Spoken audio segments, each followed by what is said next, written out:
3-0 Sugar. Our attention now to the upper right quadrant, and the second overall #1 seed headed to the Midwest region. The Houston Cougars defeated Cleveland State in the Horizon League tournament finals, and they win the American.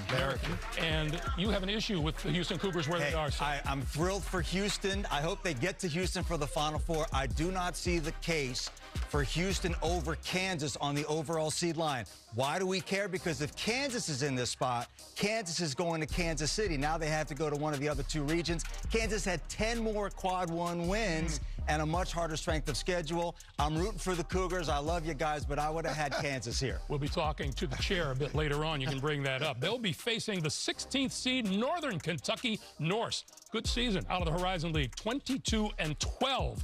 On the year. Marcus Warwick, their go-to guy, averages a team-high 19.1 points a game. Moving on, the Midwest region. The second team out of the Big Ten, the #8 seed, the Iowa Hawkeyes. Coach Fran McCaffrey taking the Hawkeyes to their third straight NCAA tournament appearance. They will meet the Auburn Tigers. Began the season winning 16 of their first 19 games, ended up 20-12 on the year. They're the third team out of the SEC. Great 8-9 game. Iowa can get hot, and Auburn can defend. That's going to be a heck of a game. To first and second round games in Albany, New York on Friday and Sunday now. The #5 seed in the Midwest, the Miami Hurricanes. Coach Jim Larinaga's squad won a share of the ACC regular season title, 15-5 record, went to the ACC tournament semis before losing to Duke. Who will they meet? Out of the Missouri Valley, it's going to be the Drake Bulldogs, the #12 seed. Sophomore Tucker DeVries, the Missouri Valley Player of the Year for the Bulldogs. Yeah, I tell you what, Miami's a 5 seed.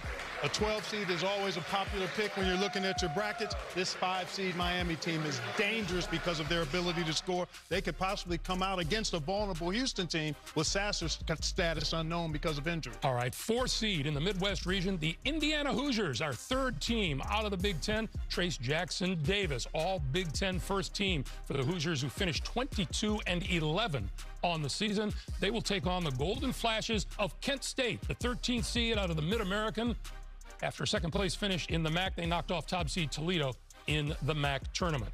First and second round games in Greensboro, North Carolina on Friday and Sunday. The #6 seed, the Iowa State Cyclones. Third team out of the Big 12. They make consecutive NCAA tournament appearances for the first time since 2013 and 2015. And the first 4, they'll play Dayton, Ohio on Tuesday, March 14th. It'll be Mississippi State's Bulldogs.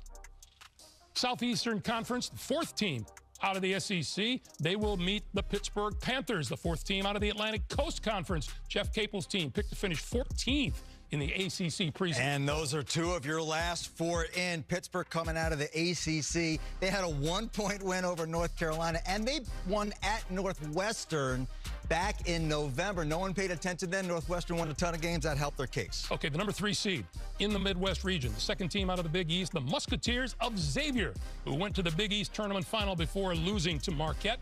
They will play out of the Atlantic Sun, the 14th seed Kennesaw State Owls.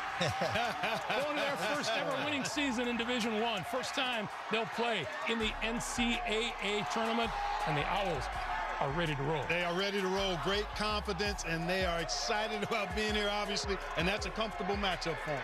First and second round games in Des Moines, Iowa on Thursday and Saturday. 5th team out of the SEC, the Aggies of Texas A&M. Coach Buzz Williams, SEC Coach of the Year, takes into their first NCAA tournament since 2018. Wow, that's a tough seed for them, finishing second in the regular season, 15-3, and then making it to the finals.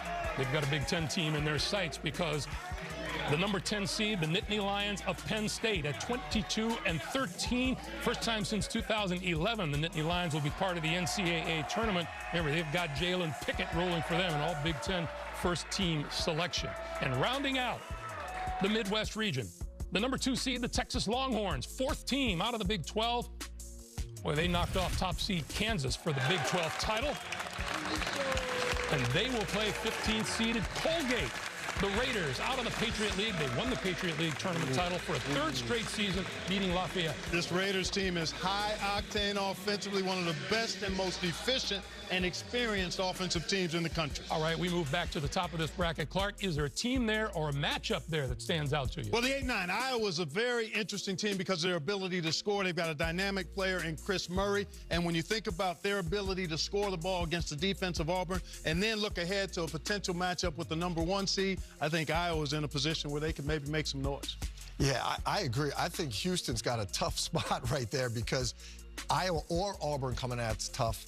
And then if you go down the bracket, that Texas A&M Penn State game, I'm a little confused with that Texas A&M seeding. But thought they should have been seeded a little higher? Oh, definitely. Second place in the SEC over in the season and then making it to the finals. But that game against Penn State, those two teams, that could be the best first-round game of the tournament. I like Pittsburgh to get into a second-round game against Xavier, where they will be playing Sean Miller. Pitt was his alma mater. I think this part of the bracket sets up very well for Texas. And by the way, you talked about Miami. They have an injury issue. Their big guy, Norshad Omier, went out early in the game against Duke. I like Drake to beat Miami and then to beat Indiana in the second round and be a surprise team in the Sweet 16. Well, that Kent State team is high-octane and a very good defensive team. They lost a couple of close games to Gonzaga and Houston during the non-conference season. They can play with anybody.